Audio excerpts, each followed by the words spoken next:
Alright, we're back again with soon-to-be Truckstang 3.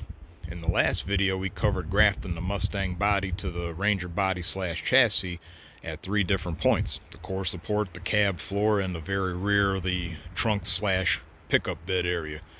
Those aren't going to be the only points that will attach the Mustang body to the Ranger chassis, obviously, because in this video we're going to be covering getting the interior closed in as far as our firewall, the middle area between the bed and the cab floor, as well as around the trunk area.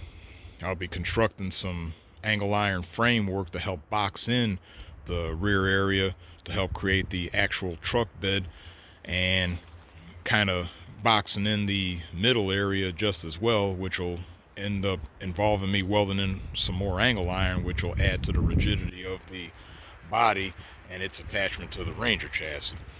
But also I even have the original shock tower brace that I have to bolt down, so that'll help make this area more rigid just as well. And I'll probably clean up these lips right here where the fenders will bolt to before we actually put the fenders on, so we'll have all this stuff stiffened up before we put all the body panels on.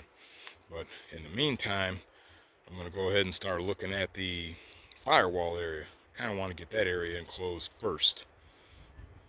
Preparation to mate the two bodies together included me trimming a lot of sheet metal off between the Mustang and Ranger firewalls until everything lined up. That's going to result in a near vertical firewall when everything is done. But one of the things I want to start off with is welding some angle iron in place between the two firewalls, so when the sheet metal gets welded in, the entirety of the firewall will be nice and sturdy. So when the body rocks, everything will shift in unison. There won't be any real flexing on the sheet metal that can result in excess noise inside the cab of the car. Alright, we have our firewall completed, welded up left to right. As seen in the time lapse, I welded 4 pieces of angle iron in place, with which I welded the 5 sheet metal panels to. Now that gives us the added benefit, as stated before, of stiffening the entire firewall, so when the car is bouncing around, the sheet metal won't vibrate excessively, echoing into the cab and driving us nuts. But with the firewall all done, the next thing I'm going to move on to is installing our doors. Now, at least I could go ahead and put the doors on in the closed position, and I'll just have to shift them around a little bit to get the bolts lined up for the hinges. With the doors done, the next thing we're going to install is our shock tower brace. Since we're not actually using Mustang shocks, we just have to put some bolts in to hold the unit in place, and that'll give us the added bonus of stiffening up the side panels around the engine bay. Now with that done, I could go ahead and start looking at welding up patch panels around the 2 lips where our fenders will bolt up to. Since this is all pretty rusty, it would only make sense for me to repair these areas enough so to help make these areas a little more rigid, so again, stuff won't flex excessively when the car is bouncing around.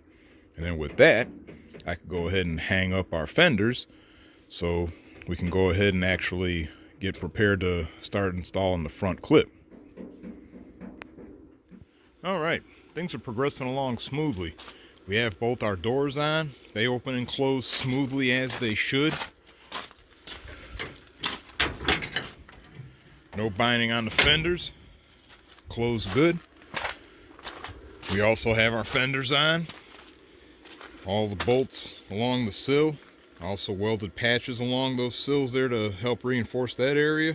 Both sides, of course. Also added our shock tower brace, so this thing is super sturdy. Have the fenders attached along the bottom just as well. And see if I could do this without dropping the phone.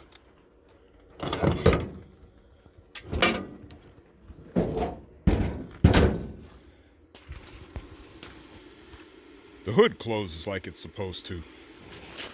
Good seams along both sides. Of course I still have to put the hood on the hinges, but that'll be much later. But the thing is, the hood closes pretty evenly. Don't mind the chicken shit on the hood. But Yeah, like I say, both sides are done. I'll go around to the other side just as well.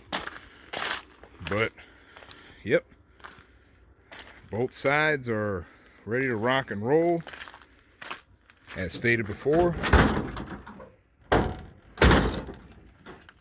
door opens and closes pretty good, and this thing does not sway or twist hardly at all, especially at the front with the shock tower brace and the firewall welded up and everything. This car is nice and sturdy. So with that, we can continue on with our front clip hardware, which includes our valence panel, the headlight buckets and all that hardware, as well as our bumper. That'll be fun.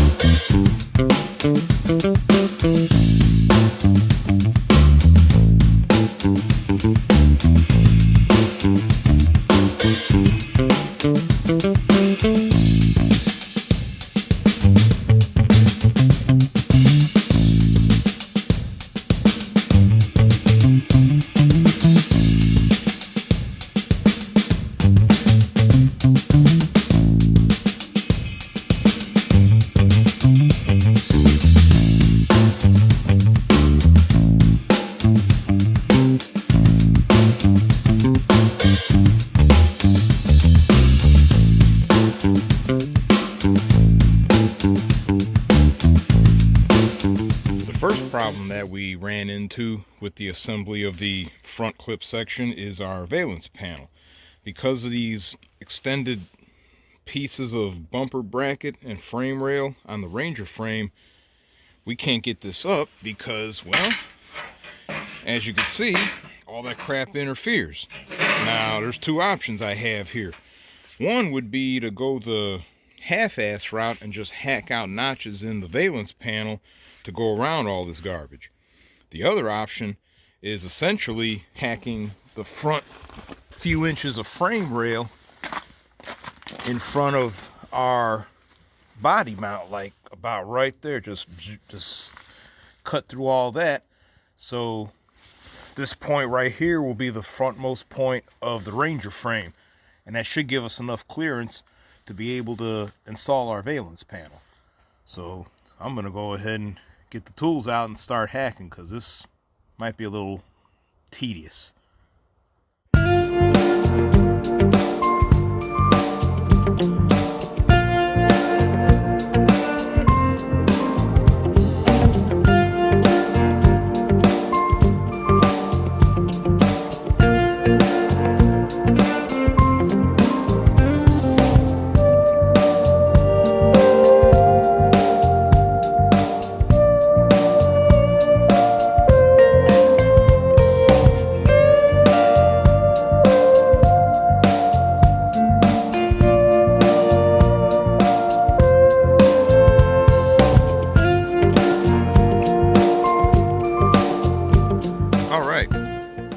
To chop off the frontmost few inches of frame rail that held the old bumper brackets for the Ranger paid off. I was able to get our valence panel in place, bolted up like it was originally on the Mustang, and everything is pretty good so far. So now the fun part is going to be our bumper, because we don't have the Mustang subframes anymore, and we really didn't have them then either because they were rusted out. But I'm gonna have to figure out how to mount this bumper utilizing the Ranger frame rail, because like I said, no Mustang subframe, so we're not actually mounting to the Mustang body. We will be mounting to the Ranger chassis.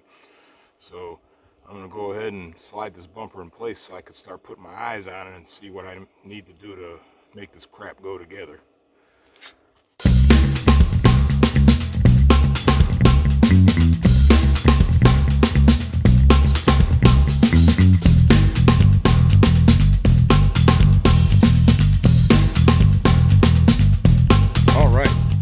Our first real obstacle now when it comes to mounting this bumper, because of the way the body mounts here for the core support stick out relative to where our original subframe rails would have been, we got about a gap like that on either side.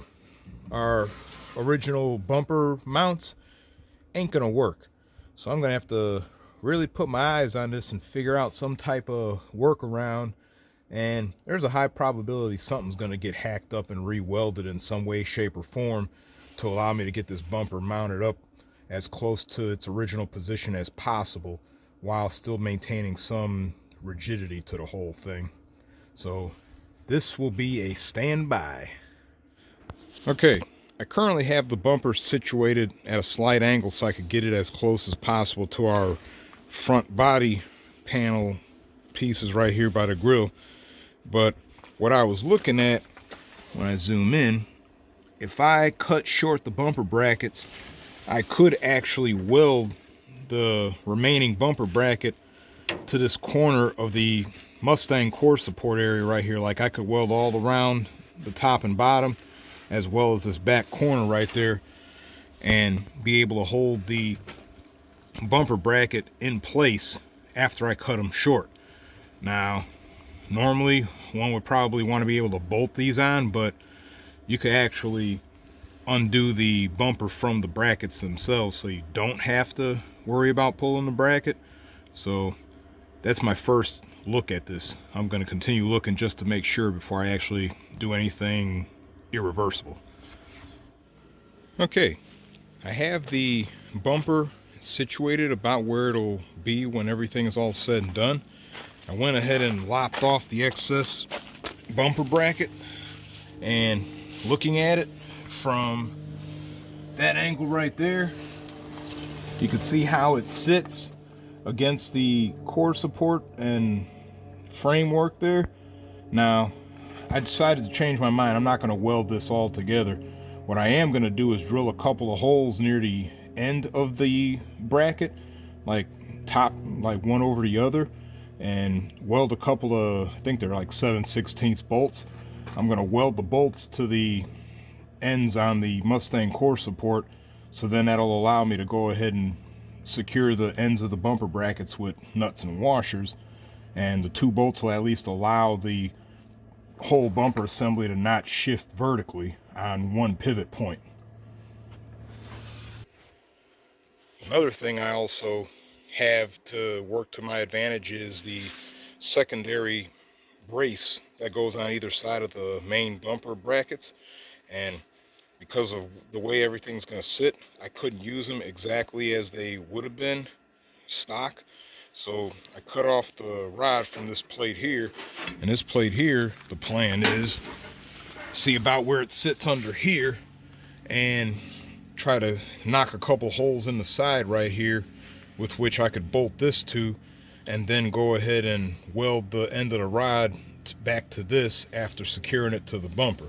This way everything will be sturdy like that, and the bumper will capitalize on the structural integrity of the front section of the body and frame to hold it in place. Alright, I welded a couple of bolts on either side of the Mustang core support. I first trimmed the heads down so the head was only maybe about 1/8 of an inch thick, give or take. So when the bumper brackets are mounted up against the core support area, there won't be this humongous gap between the inner surfaces. Now, to get the bolts lined up where I needed to be, I made templates out of cardboard, made it up to the bumper brackets, which I drilled holes in. Let's get a better shot. Well, I drilled one hole, and then I drilled a hole and then slotted it out so I could at least have some leeway with adjusting the up and down angle of the bumper before tightening everything up. That's a better view of the other one right there. But with the template, I was able to get the bolts lined up so I could get them welded in place. And then before I fully welded the bolts, I test fitted the template one more time to make sure they were where I needed them to be, so then I could go ahead and weld them all the way around. But with the studs in place on both sides and our bumper brackets shortened and supplied with holes and slots, I could go ahead and mount this thing.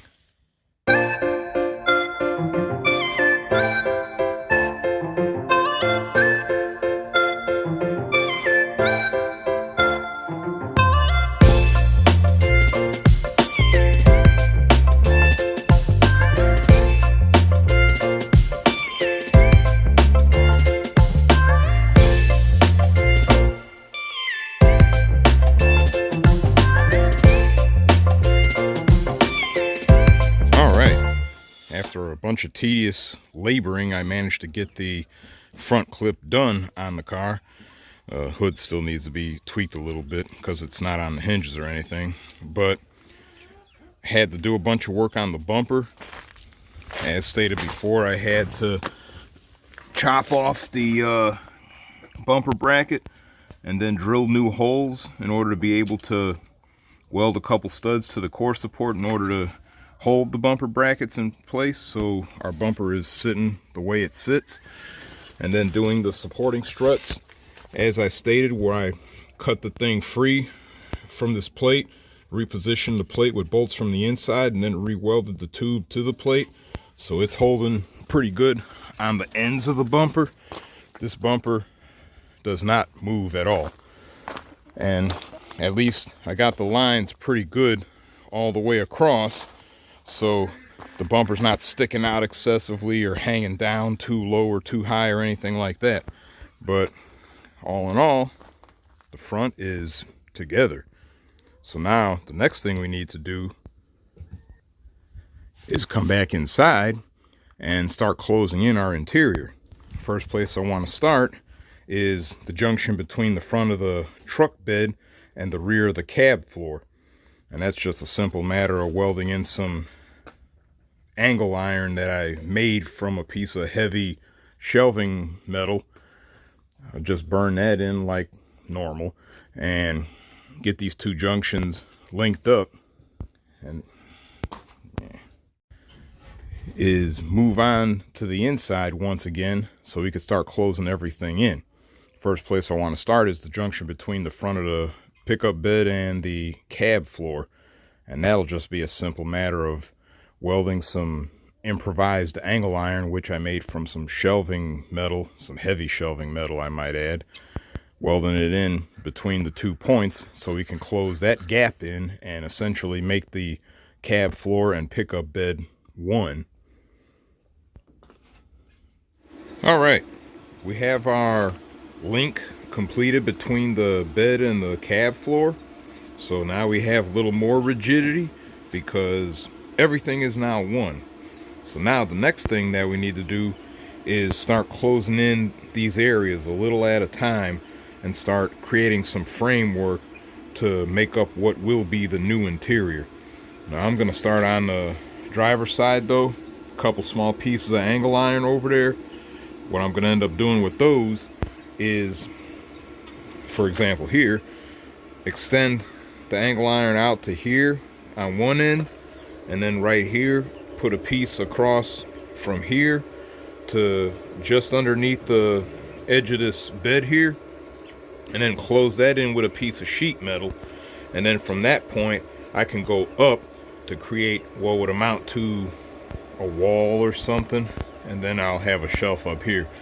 As I put it together, it'll start to make sense, but I have to start off with these two small areas first, and then going from there, I also have a couple long pieces of angle iron that I need to weld to the left and right sides of our bed to create the start of the framework that'll make up the sides of the bed area.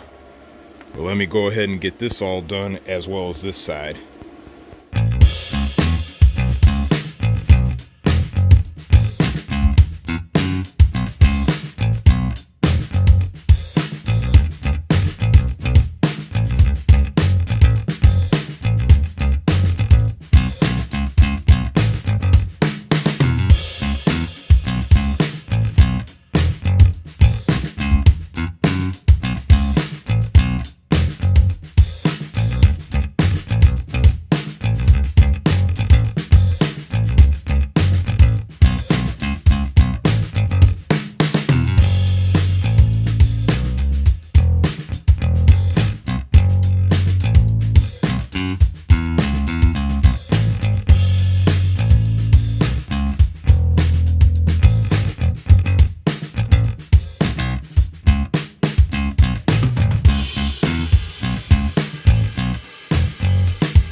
little panel areas framed out and welded up with the sheet metal on both sides as intended, linked up to these corners of the cab floor as well as the corners of the bed.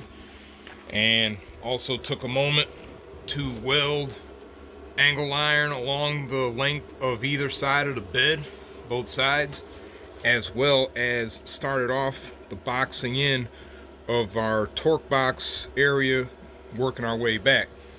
As you can see how that's set up, the next move would end up being putting some angle iron across, going all the way to the back. That's going to involve chopping out some of that metal, well, really all that metal, but chopping it off enough around where my finger is going up and down to open that area up, because the fender shells are going to actually be outside of the pickup bed.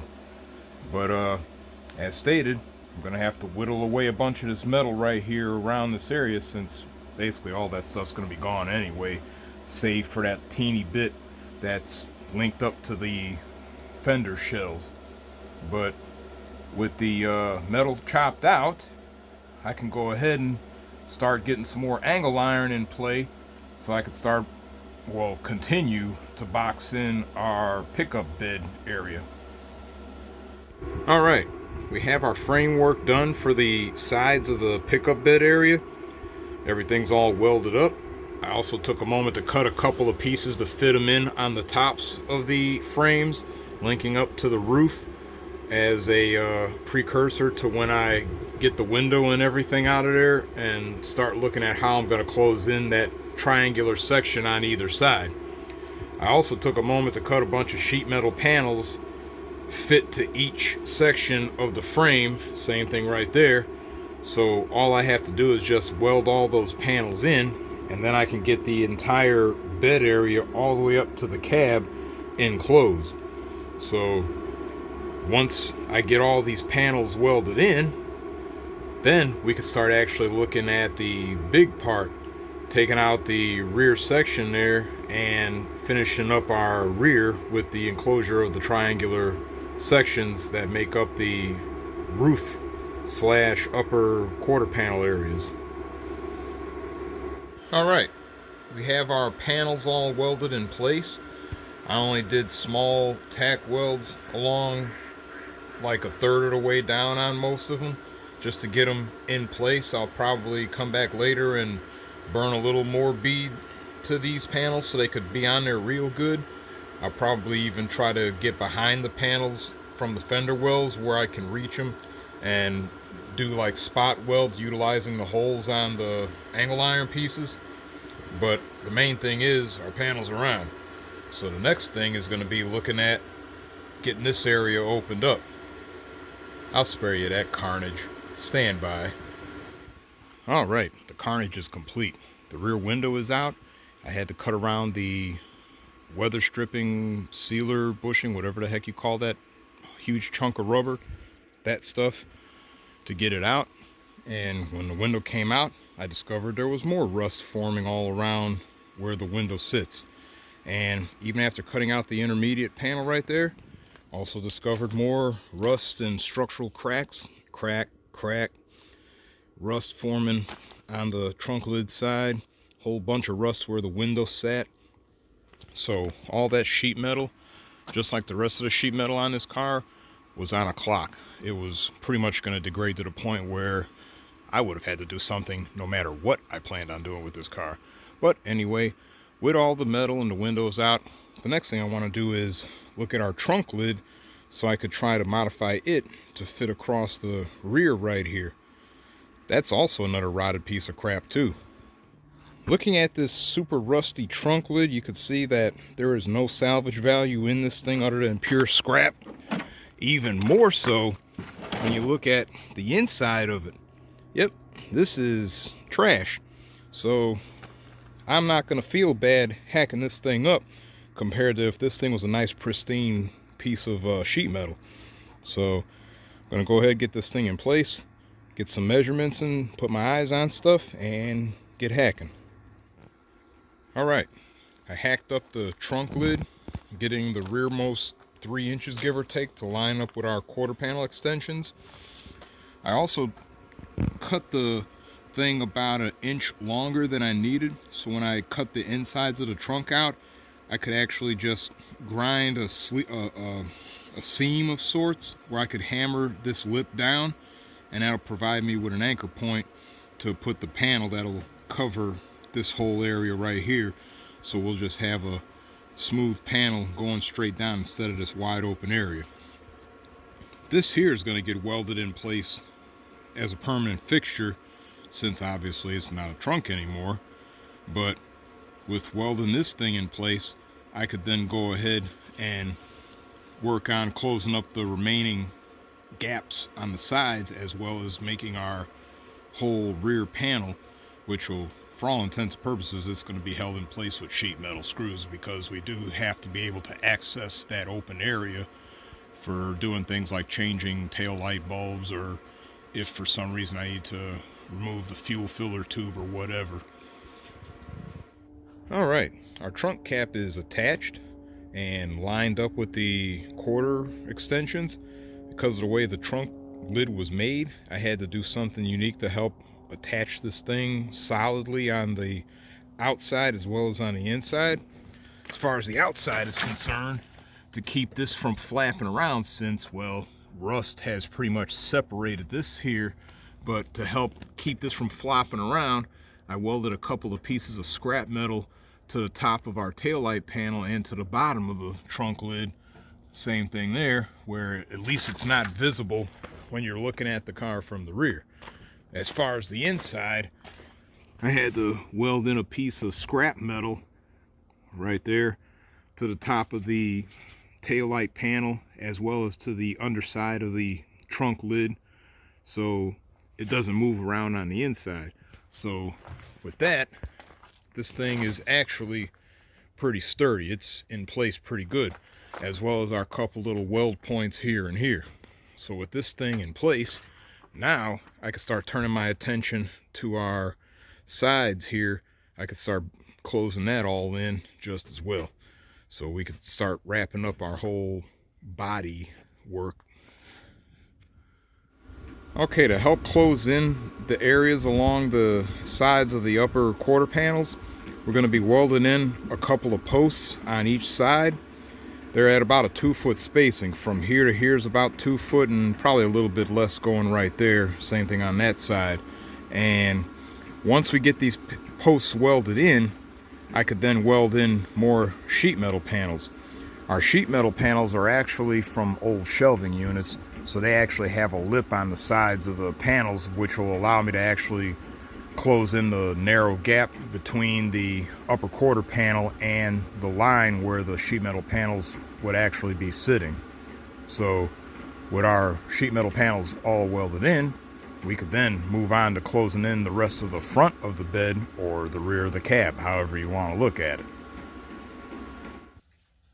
Alright, we have all of our panels done for the bed area, upper and lower. I even took a minute to cut and weld up a couple of sheet metal panels to fabricate the rear panel right there, which is held in place with sheet metal screws and lined up with our trunk cap. So that's all good.